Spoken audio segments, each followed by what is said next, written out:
Sekarang kamu bisa memunculkan pop-up Windows dengan mengklik tombol Home dan kamu bisa melakukan multitasking sambil menonton video analisa pagi tanpa berlangganan YouTube Premium. Hai semuanya, gimana kabar kalian? Semoga selalu dalam keadaan yang baik. Jadi welcome back again di Andri Kriston Channel, dan ini adalah segmen analisa pagi, segmen di mana kita akan mengulas untuk update news dan juga pergerakan dari market, khususnya market dari Bitcoin. Hari ini kita berada di hari Jumat tanggal 21 Februari 2025. Teman-teman, kita akan mulai pembahasannya seperti biasa dari kalender ekonomi terlebih dahulu ya. Jadi dari perdagangan kemarin kita dapat data continuing jobless claim and jobless claim, di mana klaim pengangguran mengalami kenaikan.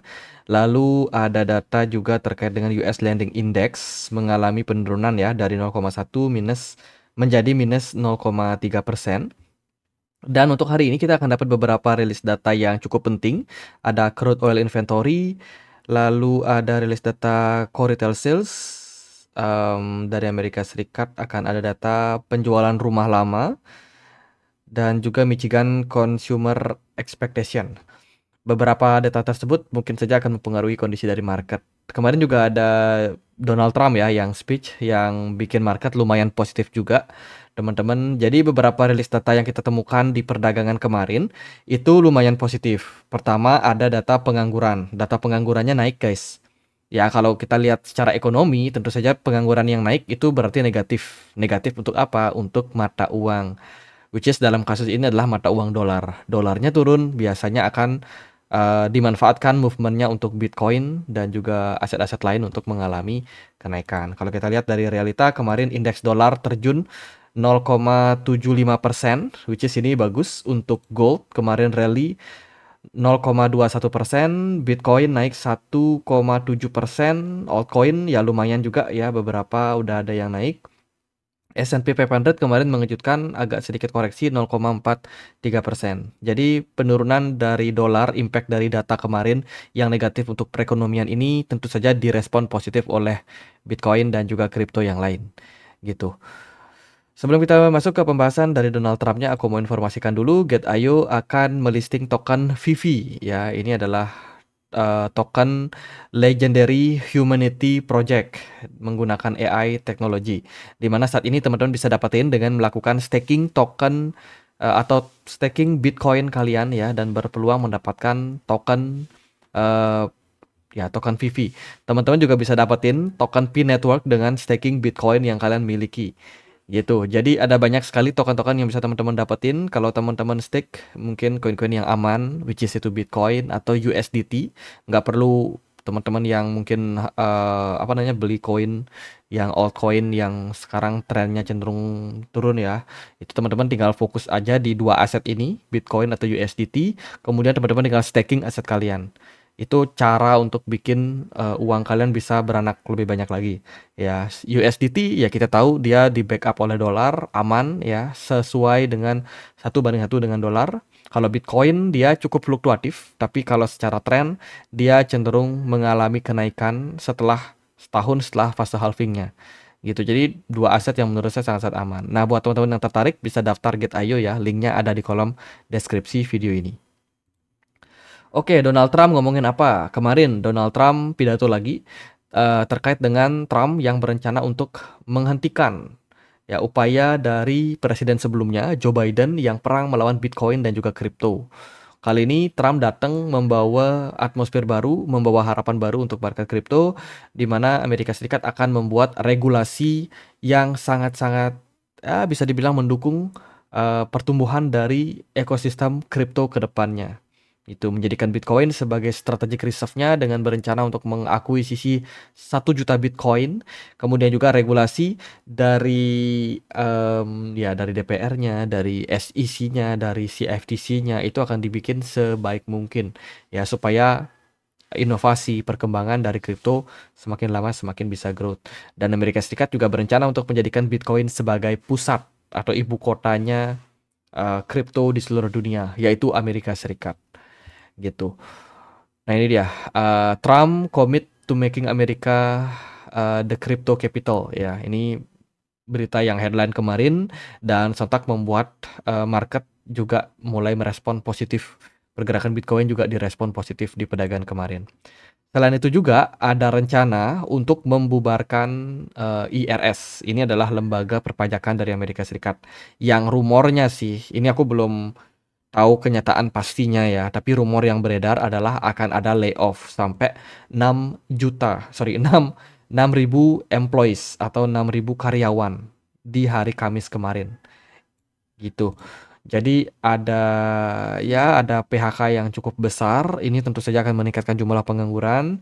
Meningkatnya jumlah pengangguran tentu saja adalah hal yang diinginkan oleh The Fed ya, dan sekaligus ini menjadi semacam apa ya? Semacam informasi untuk kita semua. Guys, manusia itu semakin lama semakin akan digantikan oleh AI, oleh sistem. Ya, bahkan secara perhitungan di perpajakan atau di administrasi negara ke depannya akan digenjot nih penggunaan menggunakan blockchain dan juga AI. Semua data terdistribusi di dalam blockchain milik pemerintah ya, private blockchain milik pemerintah, dan akan disupport oleh AI yang akan membuat semuanya menjadi otomatis. Semua input data, baik itu perpajakan, data-data mungkin pendapatan negara, itu semuanya akan dalam AI gitu. Jadi ini akan sangat-sangat challenging untuk kita semua ya. Nggak cuma saya dan kamu ya, karena kita bisa akan digantikan kapanpun oleh robot gitu. Jadi make sure teman-teman untuk beradaptasi. Yang punya tanah kosong ya kan, gunakan untuk produktif, making money. Teman-teman pelajari sistemnya bagaimana, dan mungkin teman-teman yang bergerak di bidang-bidang yang kalian saat ini lakoni, mungkin itu di bidang kesenian atau mungkin di bidang yang lain, itu harus tetap teman-teman berinovasi. Jangan takut sama teknologi ya, kalian harus bersahabat dengan teknologi, pelajari bagaimana cara untuk memaksimalkan daya beli kalian, karena mungkin kedepannya kita akan banyak yang digantikan oleh robot, terutama kita yang sebagai karyawan itu dalam tanda kutip ya sebenarnya terancam teman-teman. Apalagi populasi kita kan masih sangat tinggi, pertumbuhan penduduk masih sangat-sangat banyak, lapangan pekerjaan mungkin akan banyak yang hilang teman-teman karena teknologi AI ya, dan mungkin akan banyak pengangguran yang terjadi. Nah, supaya tidak terjadi pengangguran, saya rasa wirausaha, dagang atau kegiatan-kegiatan self employee itu adalah hal yang mungkin kita bisa lakukan ke depannya. Jadi ya tetap beradaptasi dengan situasi market. Oke, kemudian dari berita yang lain datang dari SEC. SEC dikabarkan akan membentuk unit Cyber and Emerging Technology untuk mengatasi penipuan dari market kripto. Wah, ini berita yang bagus sih untuk SEC ya, karena belakangan kan banyak sekali terciptanya token-token baru, banyaknya proyek-proyek baru di dunia kripto yang tentu saja banyak yang scam. Banyak yang scam, dibikin hanya untuk pump and dump. Semoga dengan terbentuknya regulasi terbaru dari SEC ini bisa menghambat pertumbuhan dari jumlah koin baru yang di-create. Kita tahu kenapa market turun ya di tahun 2025 awal ini, ya impact dari terlalu banyaknya token yang beredar, teman-teman. Bayangin dari tahun 2019 kemarin jumlah token yang ada di market kripto itu sudah sebanyak 4.000 koin, 4.000 project lah teman-teman. Nah di tahun ini udah banyak banget ya kan, udah sampai jutaan. Makanya ya AI agent, kemudian project-project meme token yang ada di jaringan seperti Solana, BNB ataupun Ethereum itu memang harus dibatasi pembuatannya, atau gimana caranya supaya mereka nggak gampang bikin token baru. Karena kalau bikin token baru otomatis akan mengambil market cap dari altcoin ini. Sehingga nggak heran kalau bull run agak sulit terjadi, impact daripada altcoin ini yang semakin menipis. Ya, dimana supply uangnya itu banyak yang tersebar ke banyak altcoin, sehingga untuk improvement kenaikan harga cenderung lebih berat. Seperti itu. Kemudian SEC juga dikabarkan baru saja appeal ya untuk kasusnya terkait dengan DeFi. SEC membalikkan arah, menolak banding kasus pembuatan peraturan kripto miliknya sendiri. Jadi gini teman-teman, di tahun 2021 DeFi itu pernah di trade like a financial broker ya oleh SEC. Maksudnya DeFi itu pernah digolongkan berusaha untuk diintervensi oleh pasar ya, sama seperti mereka memperlakukan ya contohnya centralized finance kayak bank atau mungkin itu manajer investasi ya, seperti reksadana itu ya. Jadi DeFi ini di-treat seperti itu. Padahal kan DeFi itu adalah decentralized. Mereka bukan centralized seperti perusahaan-perusahaan bank ya yang ada saat ini yang memang berada dalam naungan SEC. Nah, itu juga menjadi alasan kenapa di tahun kemarin proyek-proyek DeFi nggak terlalu bisa membuat kenaikan yang bagus. Karena ya itu tadi, karena dari SEC pernah kena kasus. Pernah mencatut DeFi sebagai salah satu platform yang memang harus mereka awasi. Sehingga ini membuat DeFi cenderung agak turun peminatnya waktu itu. Sehingga pergerakan harga cenderung nggak naik. Nah, belakangan ini karena pemerintah dari Donald Trump sudah membuat regulasi yang baru, ya kasus terkait dengan DeFi kemarin itu tidak akan dilanjutkan gitu. Artinya apa? Ini good point untuk DeFi. DeFi akan semakin bisa berkembang ke depannya karena sebagai salah satu alternatif ya dari mereka-mereka yang memang pengen melakukan perdagangan kalau nggak pengen melakukan perdagangan di centralized exchange atau centralized broker seperti itu. Jadi ini berita bagus untuk DeFi. Kemudian Uni Emirat Arab ya dikabarkan pertumbuhan investornya sudah naik sampai 41%. Ini terbukti dari jumlah download aplikasi kripto yang ada di Uni Emirat Arab sekarang sudah menembus 15 juta di tahun 2024. Ya, ini adalah rekor tertingginya di mana sebelumnya di tahun lalu ya, setahun yang lalu itu cuma 2,8 juta. Jadi 2023 cuma 2,8 juta, sekarang di tahun 2024 kemarin sudah sentuh 15 juta downloader. Ini berarti kan makin banyak orang yang pakai broker, yang makin banyak yang pakai exchange. Otomatis mereka terkoneksi dengan kripto makin banyak gitu. Jadi pengguna yang naik sangat drastis ini ekspektasinya adalah ya perkembangan yang lebih baik ya. Kemudian data dari ETF. Aku perhatikan cenderung lesu ya belakangan ini inflow and outflow dari produk ETF baik itu dari Bitcoin Spot ETF dan juga Ethereum Spot ETF itu bisa dibilang stagnan, stabil, tidak terlalu banyak dana yang masuk.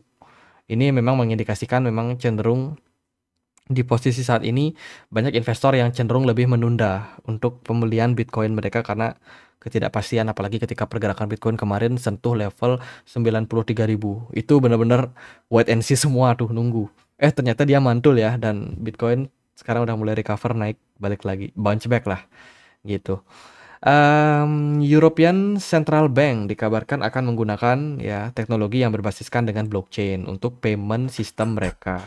Jadi ini adalah sebuah berita yang bagus untuk pengembangan dari blockchain, penggunaan dari teknologi blockchain, khususnya di perbankan yang ada di Uni Eropa. Kedepannya juga akan begitu kok.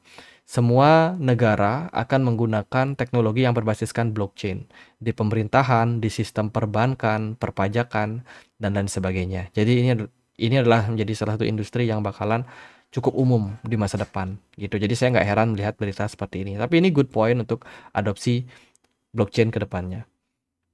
Pump Fund ya, Pump Fund salah satu platform listing token yang ada di jaringan Solana, meme coin lah yang ada di jaringan Solana itu dikabarkan menurun ya secara pengguna. Banyak orang yang sudah mulai beralih atau mungkin mereka nggak terlalu aktif lagi dalam hal melakukan transaksi di Pump Fund. Impact dari mungkin market yang cenderung agak turun. Kemudian banyak juga token-token scam yang bikin orang juga khawatir ya.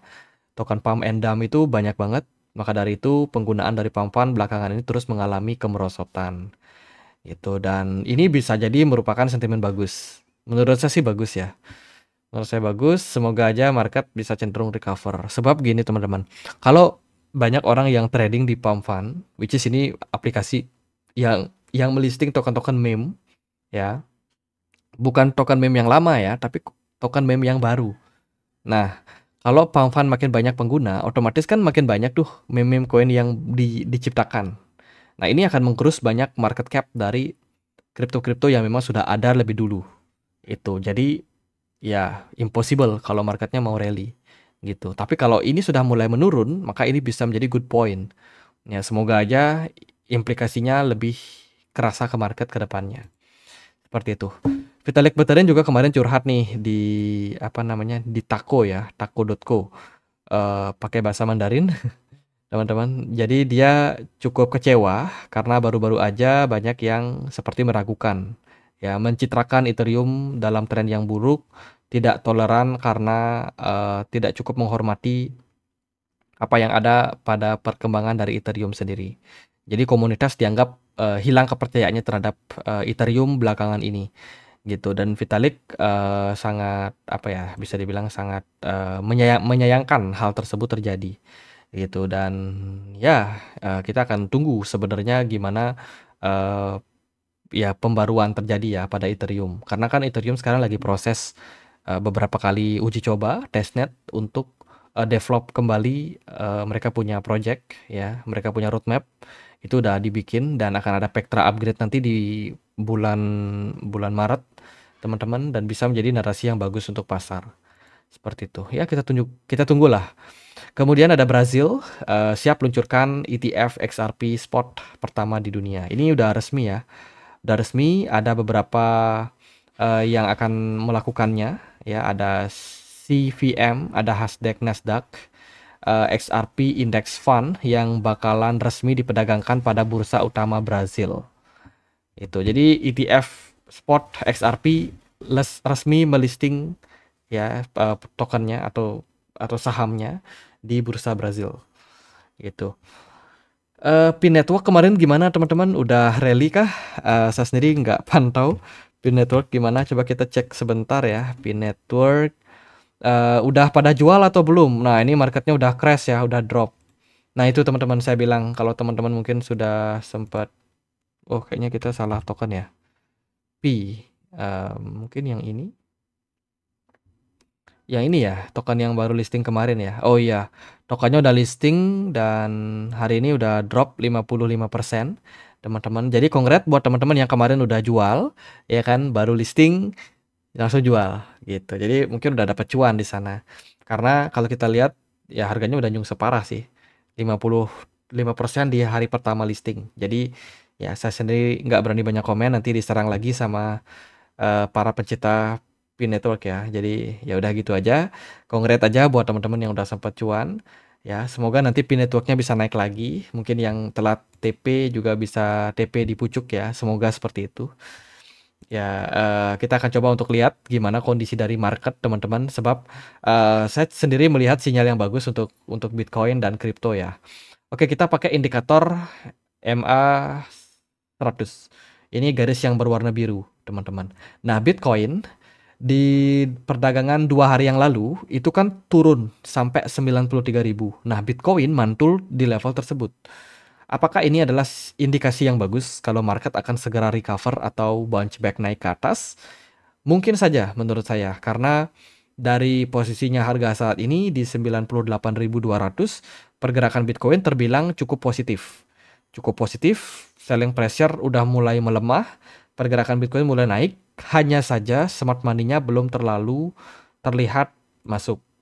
Seperti itu. Jadi mungkin saja akan ada kenaikan yang lebih tinggi pada Bitcoin, tapi belum menjamin bull run akan berlanjut. Maksudnya Bitcoin bisa create new all time high, belum terjamin ya. Sampai nanti Bitcoin benar-benar bisa breakout dari level 108.000.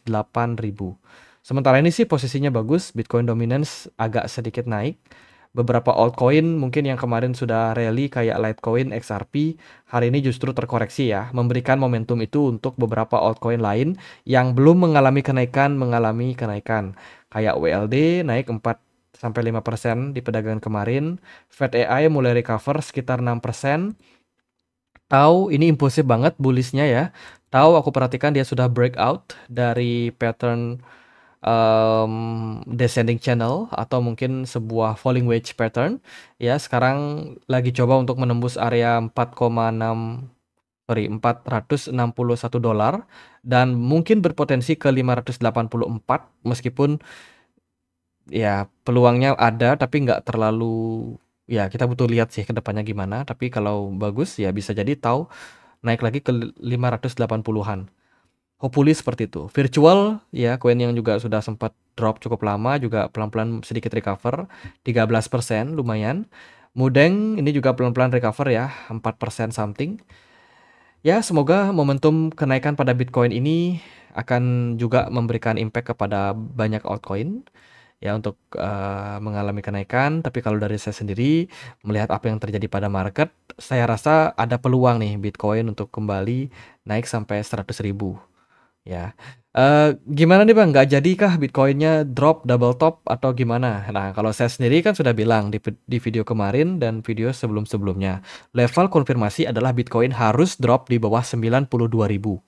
Kalau Bitcoin belum bisa drop dari level tersebut, maka double top tidak akan terjadi. Double top belum terkonfirmasi. Jadi buat teman-teman yang pasang short, belum bisa melakukan eksekusi.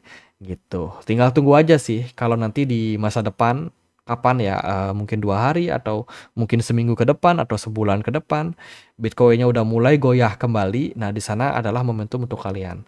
Sementara ini sejauh yang saya pantau, Bitcoin udah mulai mantul, itu berarti indikasi positif untuk market. Gitu. Jadi kemungkinan rally untuk Bitcoin masih bisa terjadi. Kalau kita lihat dari weekly time frame, sebenarnya closing weekly time frame minggu kemarin itu negatif. Ya, kita create doji, mengindikasikan memang tekanan buyer belum terlalu kuat.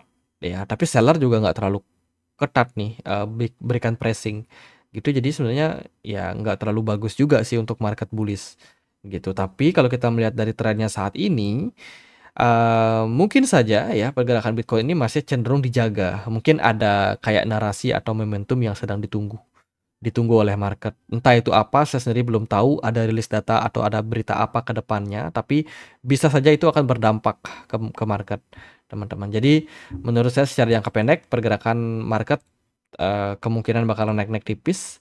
Ya, buat yang pengen short market, sabar dulu aja, kita belum dapat momentum. Untuk saat ini Bitcoin probably bisa menuju level 100.000 secara jangka pendek ya. Volume perdagangannya lumayan bagus naik dengan volume spot money yang juga cenderung meningkat gitu. Hari ini hari Jumat, besok udah weekend, mungkin market akan slowing down ya. Jangan lupa bersyukur untuk teman-teman. Kita punya komunitas diskusi juga ya di Telegram untuk teman-teman yang mungkin punya Telegram, yang pengen mendapatkan informasi terbaru, pengen apa namanya belajar banyak ya di komunitas Telegram kita banyak sekali teman-teman yang mau berbagi gitu. Jadi yang tertarik untuk join linknya ada di kolom deskripsi. Sekian akhir kata saya Andre, makasih.